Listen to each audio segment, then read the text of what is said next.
Hello and welcome to another episode of the TK Podcast. Really excited to bring you this episode. We've got two great guests joining us today, and we are going to be talking about diversity mentoring. Now, this has been a big success for this business in particular called Lumen, and we've got Christina and Kirk who are going to be able to share their stories and explain why they have pushed this initiative in their business. The reason we wanted to put this episode out is we really want to see if our community can emulate the same within their businesses. So wherever you are, grab a pen and a notepad and enjoy the TK Podcast. Hello and welcome to another episode of the TK Podcast. I am one of your hosts today, Alex, and today I am joined by Anushka Davies as my co-host. How are you doing, Anushka? I'm really good, thank you, Alice. Alice? I called you Alice, not Alice. Who's Alice? I'm really good, Alex. Thank you. It's been a bit of a full-on day, but all good. How are things with you? Yeah. You know what? It's life has its ups and downs, and there's always a lot of different technical difficulties that goes on, and I'm just glad that we can have everyone here today, and I'm really excited for this episode. Actually, I think we've got two fantastic guests. It is, and I think it's always good to be really honest with our listeners as well. Like, this is take number 5 or 6 because we have had some technical difficulties, but it's fine. It's great to have Kirk and Christina on this call today. Yeah, exactly. So just talking about, let's set the scene first of all, right? Today we want to talk about mentoring, or diversity mentoring as we've titled this episode.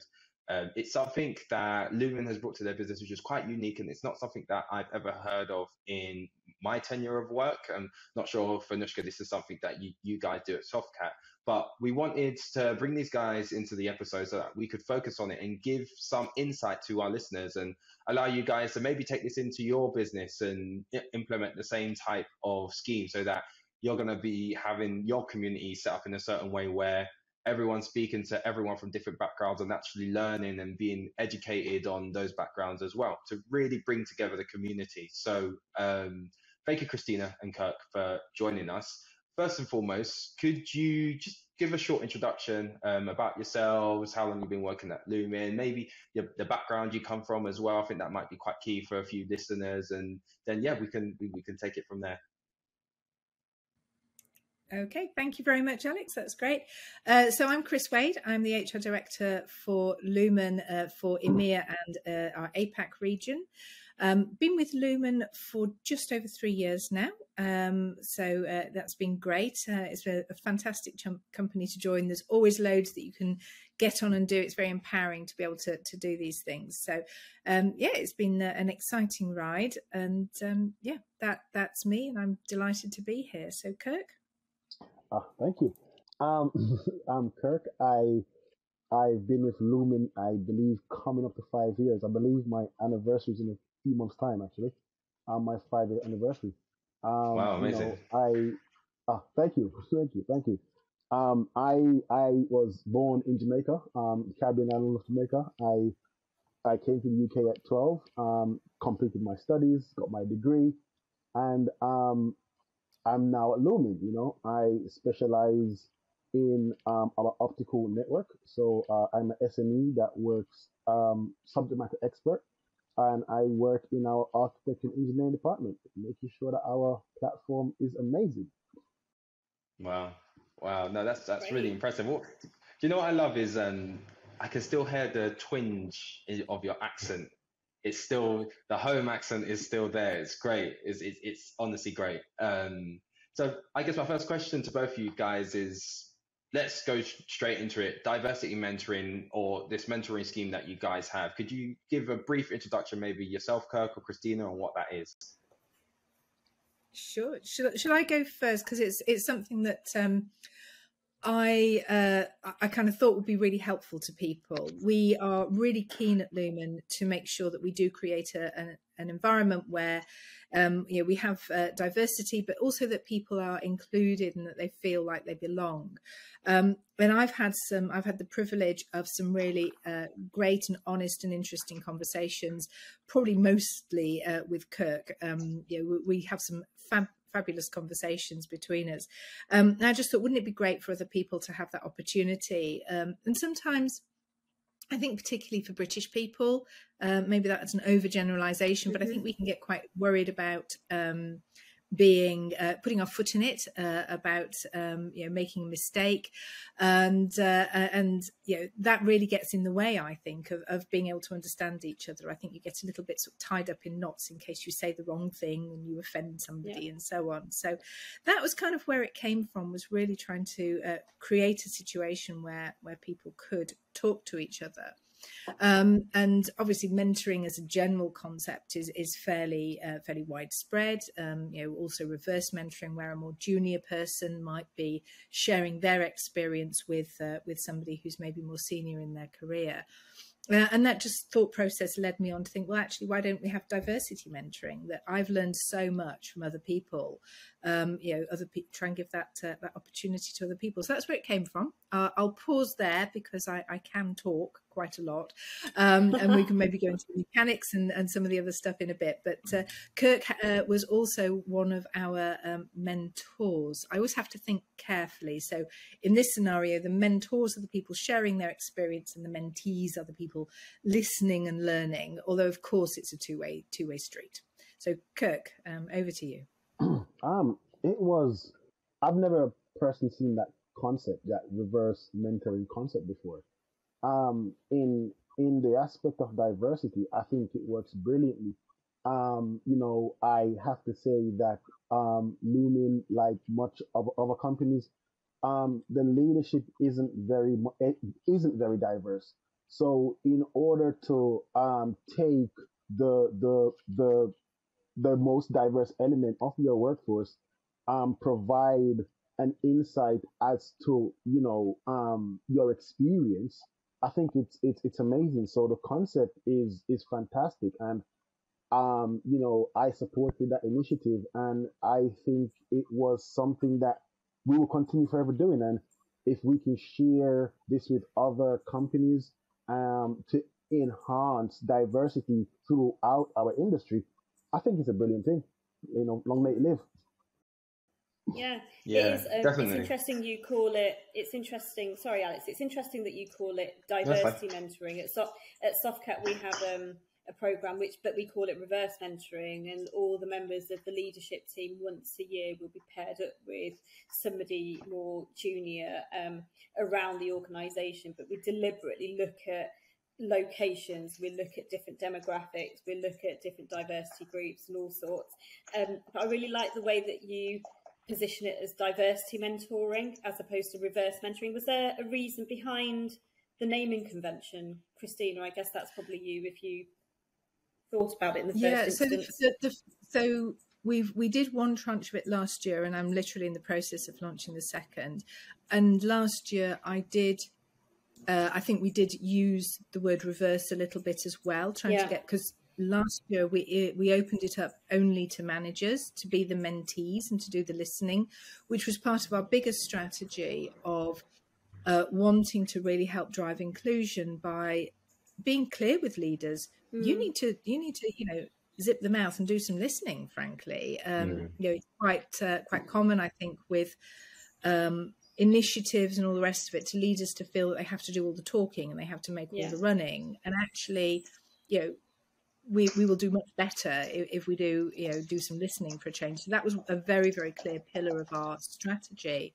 And so this really was one of the activities to support that. So yes, we did, I did have the word reverse in there, less clear, but I've now decided that I want to just drop that word. I don't think it's particularly helpful, because I think it kind of creates that level discrepancy, whereas I'd prefer to say, really, let's be very clear about this. We're here to talk about diversity, recognize that people have different life experiences, and realize that it's interesting and helpful and fascinating and enjoyable to hear about those and share those.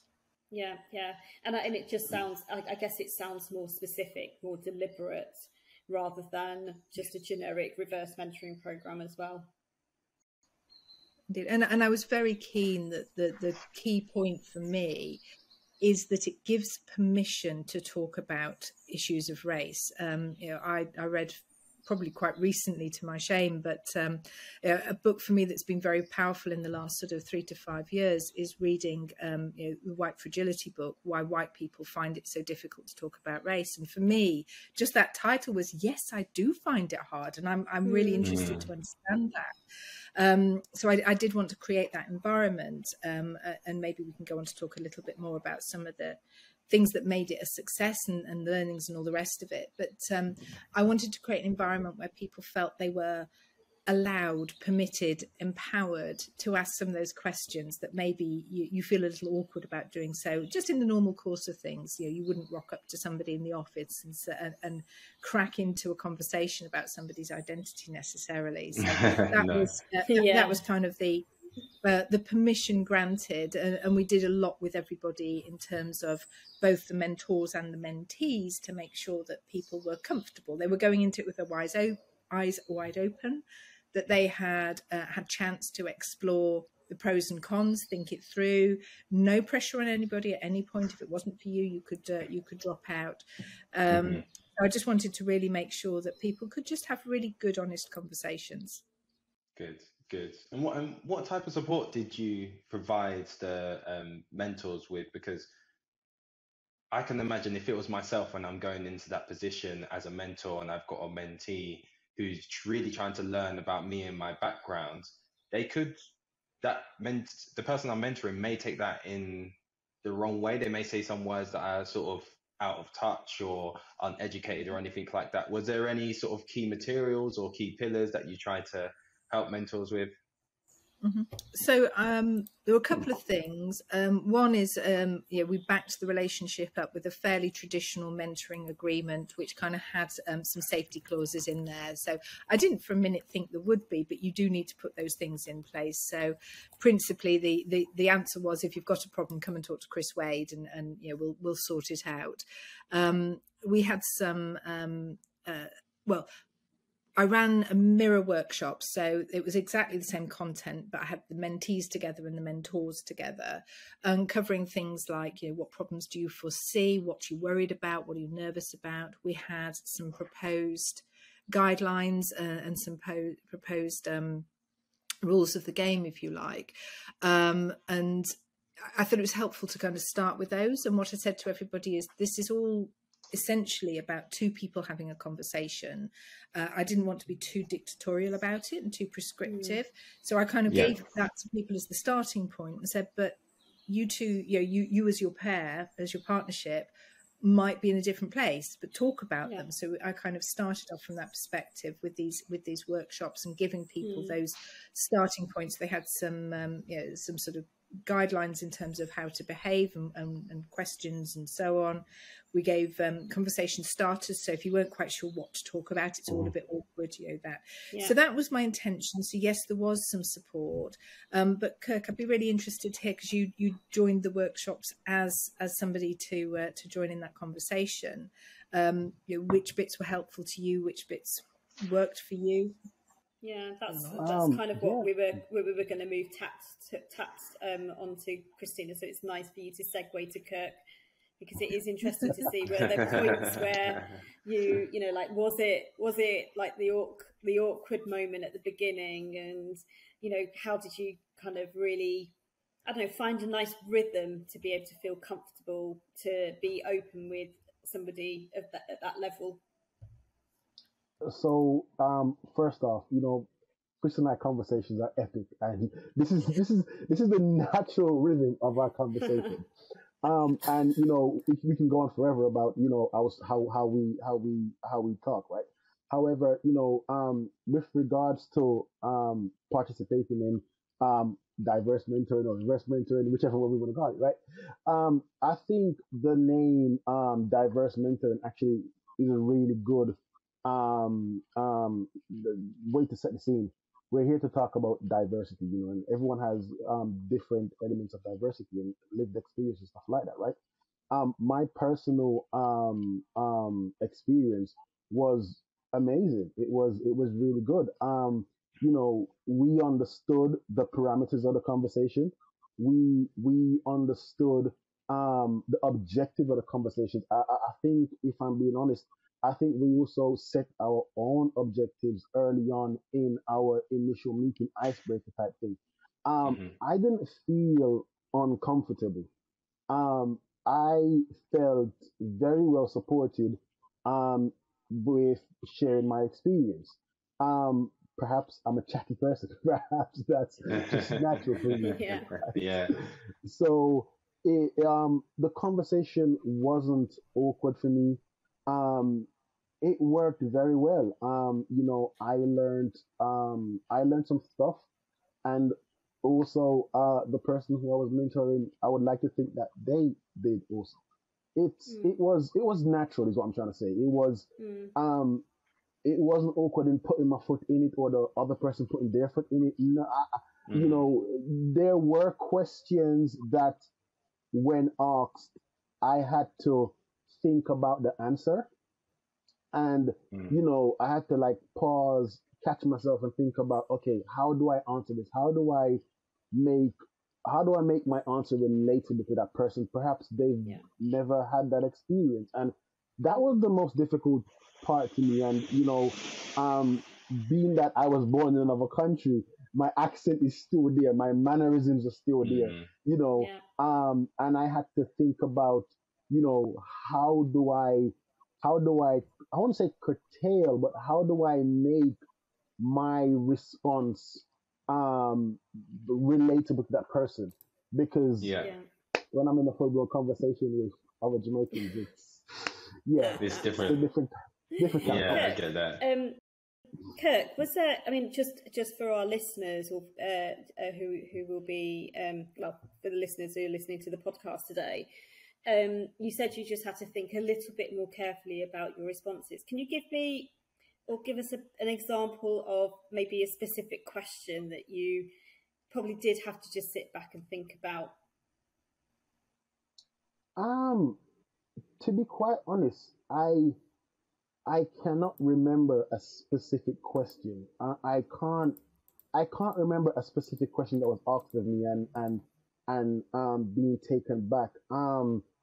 No, I really can't. Would it have been related to your?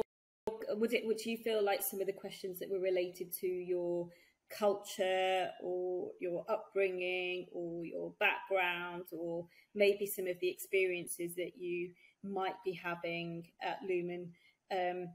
Were some of those potentially, like, you don't want to say the wrong thing to the leaders, do you? So like, is that, where, when you say you had to think carefully about them, were there anything specific that stood out?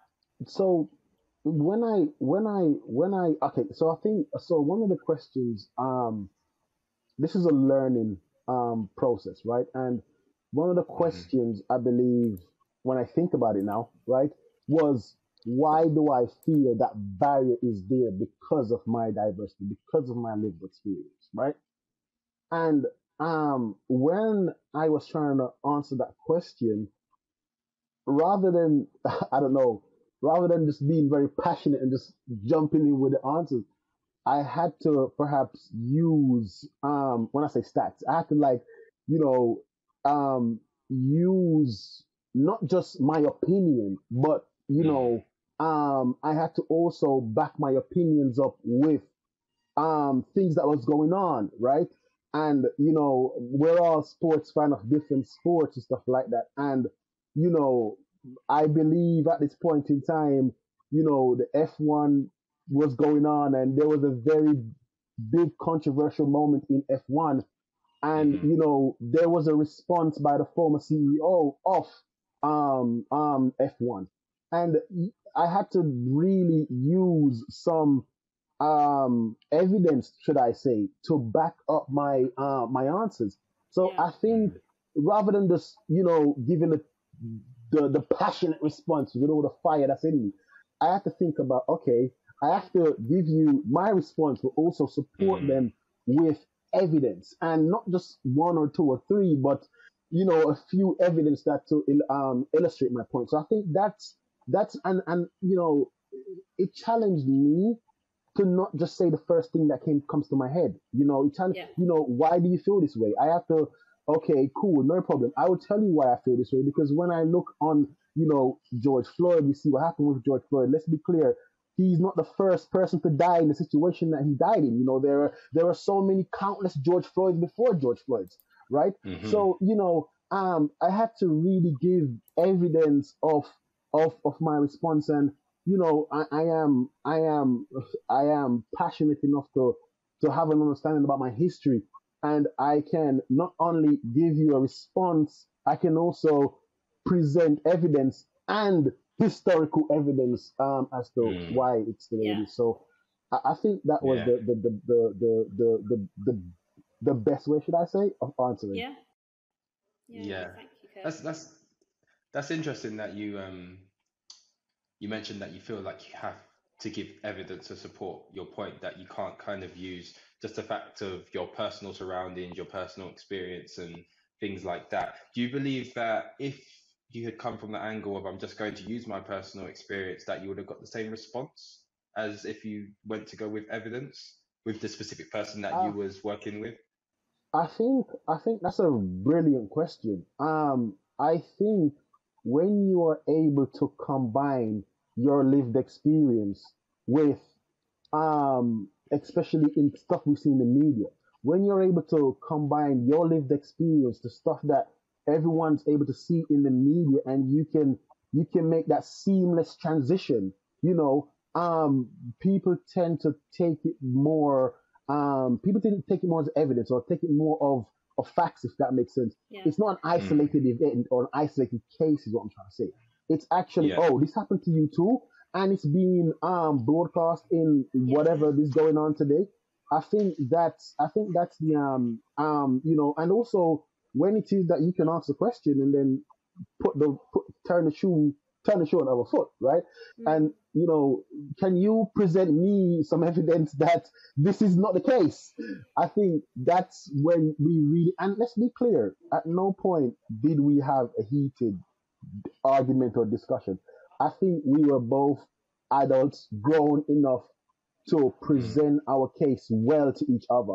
And let's be clear, as I said, I am effectively talking to a leader. So I do understand that mindset that a leader comes from. They are going to interrogate, perhaps it's not their intention, but it's just how they are. As an engineer, listen, I think about everything in engineering terms. So what I'm trying to say is, as a leader, they naturally have that instinctive reaction to or questioning to certain things.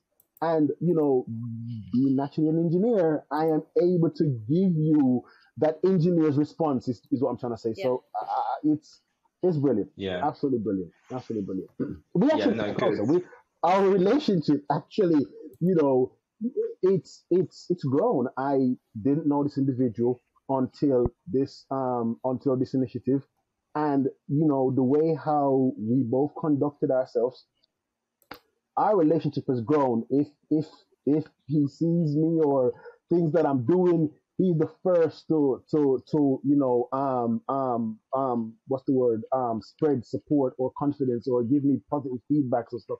So, I'm not trying to say at any point that it was negative. It was really good. It was a really good learning. No, I'm good. I'm glad. And I'm interested, Christina, how are you feeling hearing sort of the feedback from Kirk? I don't know if you've had this conversation before and he's gone into that much depth, but from my perspective, it's great to hear that something's worked so well for two individuals, and I'm sure you've got many other user cases. But yeah, how do you feel to sort of know that this is something that's been put in place and it looks like it's working for the community? No, that's brilliant. No, I'm thrilled. I mean, actually, Kirk and I haven't had this conversation. We talk about plenty of other stuff, but we haven't been into this in detail. And yeah, I mean, I'm not surprised by what Kirk says. He is extremely articulate and thoughtful, and hence our epic conversations. And I learned so much from him. I mean, we did cover a little bit in the workshops and the setup. I didn't want people to feel pressure or responsibility that they had to speak for their entire kind of people with the same identity, whatever that might be. So I did want to make sure it was clear, it's what we're expecting, what we'd like to hear from you is your personal experience. But exactly what Kirk said, I had a couple of examples as well of people saying, this is frame, this is my personal experience, but frame it in the context of it's not unusual. It's, this happens all the time. Yeah. You just have to look at this statistic or this bigger demographic, and you think, actually, yes. And I love the way it helped me to kind of question that the way things are, and then maybe the way things are not quite how they should be. So I was absolutely thrilled. I mean, I was very clear. Being a business, loads of people were saying, well, what are the outputs and how are you going to gauge success and what are the metrics? There aren't any. Two individuals go away and have a conversation, because I thought it would really skew that value of the conversation if we had to report back and mark it out of 10. Now, because I am nosy, I did do a survey halfway through to say, how's it going for you? And I wanted to get some sort of learning. And again, I was absolutely blown away by the response. People, it was in the middle of lockdown. I think people were lonely, and people really, really valued that opportunity to make a contact with somebody who was different. So I think that went really well as well. But people were saying how much it had opened their eyes, how helpful it had been. Leaders saying that they would help to use information to help create a more inclusive team environment. So I didn't hear anyone say anything negative, and everything I did hear was overwhelmingly positive. And hence, we're just embarking on the next round of it. Yeah. And like you say, some of this is just difficult to measure, isn't it? I mean, like the measurement here is the fact that you've got people engaging with each other, and you can't put a number or a price on that at all, really, because it is about connecting, building relationships, growing and having a better understanding of your colleagues, and hearing it, like we always call it, like, sometimes you've got your head in strategy or high level thinking, and it's just really important that you can get some ideas or be energized from people around you at all different demographics and levels, particularly when it's amongst people who are different to you. Yeah, indeed. Yeah, and I'm just thrilled to hear, Kirk, that the relationship's ongoing, and that's kind of what I was hoping. It never hurts for people to kind of make a contact with someone more senior. But one of the changes we are making this time for round 2 is now open to everybody. So anyone can say, I'd like to join as either a mentor or a mentee. And we'll see how that goes.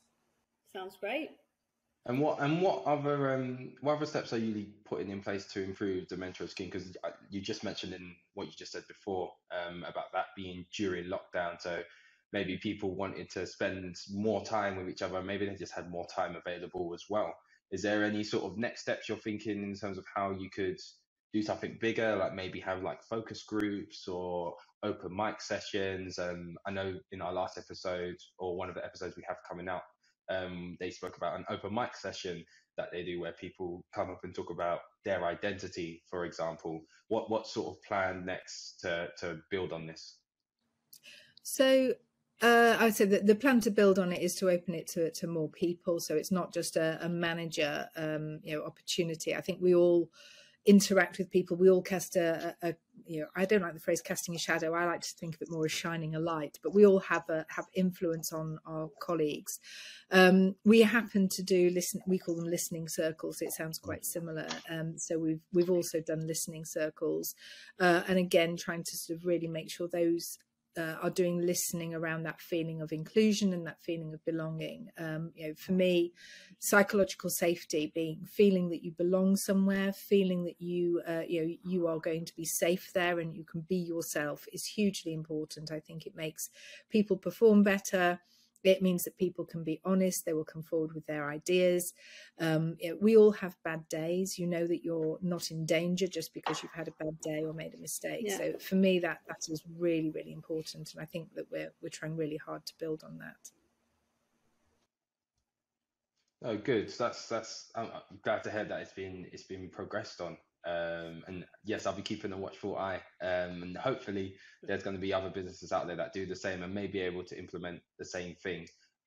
One of the questions I'm thinking about is, Lumen is quite a large business. If I'm in a medium to small business and there's a less amount of people around, how could they launch a program like this? What would be the key steps you would tell them or advise them to take? Mm-hmm.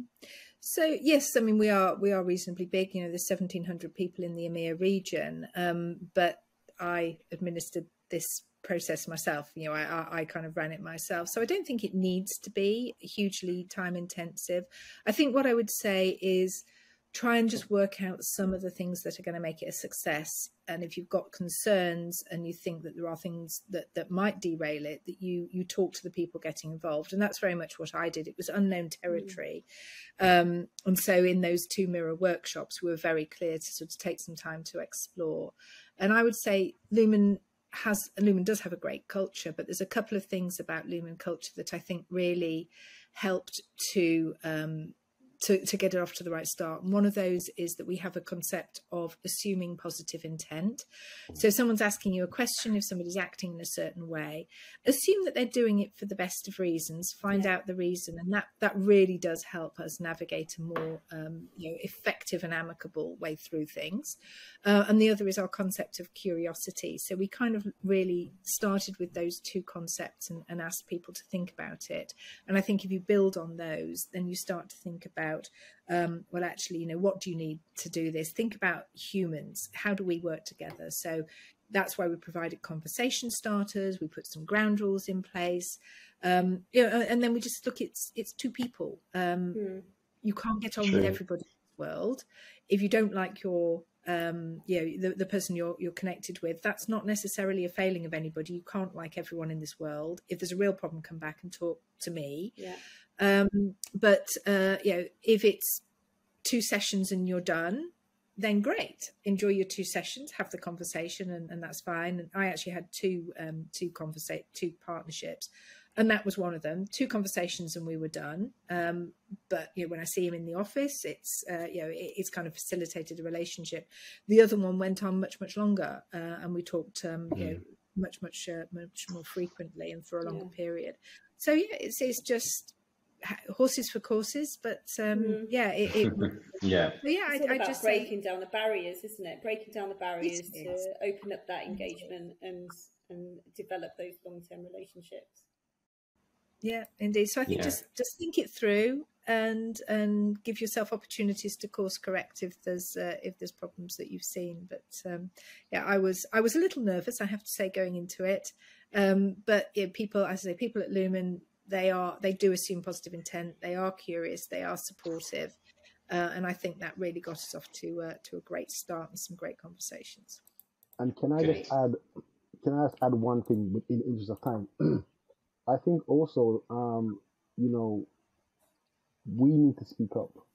Those minority communities who are scared of sharing their voice and their lived experience, I think now is the best opportunity that we have in order to let your voices be heard. Now, let's make it clear. You have to put yourself across in a professional manner. It just can't just be your opinion is what I'm trying to say. Yeah. You have to, articulate yourself very well so that people understand the issue that you're trying to highlight. So don't be scared in holding back in terms of providing your feedback, letting your voice be heard. Because I'm not sure there will be another moment in history like this one that we currently have. So let's use that opportunity wisely to spread our voices, let our lived experiences be heard, so that we can adjust and make the future better. So that's my one thing, because oftentimes you ask people for feedback and it's nothing. It's just what would happen just here. Absolute silence. So that's my feedback, and please let your voices be heard in a proper way. That's it. Yeah, that's such good advice, isn't it?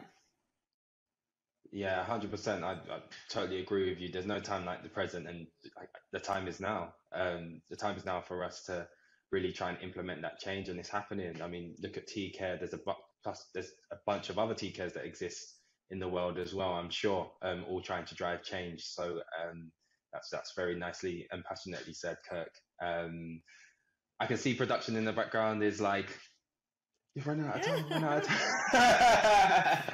time. So unfortunately, that's all we've got time for on this episode. So first and foremost, Christina and Kirk, thank you so much for your time this afternoon. Thank you for your insights as well, and thank you for being so open and sharing all of your stories about, for you, Kirk, how you've gone and had this great relationship with someone within senior leadership, and Christina on how you've been able to set all of this up and seen that it's been a success and was willing to share that with the TK community. I'm sure there's a lot of people who have taken a bunch of notes, and hopefully from the success from this episode, one person has gone to taking that to their business and implement that, because that's all we need to do. Sometimes it's just move the needle a little bit, and eventually that can snowball into something that's much greater. So thank you so much. And to you, Anushka, as well, thank you so much for first and foremost, the amazing questions, being so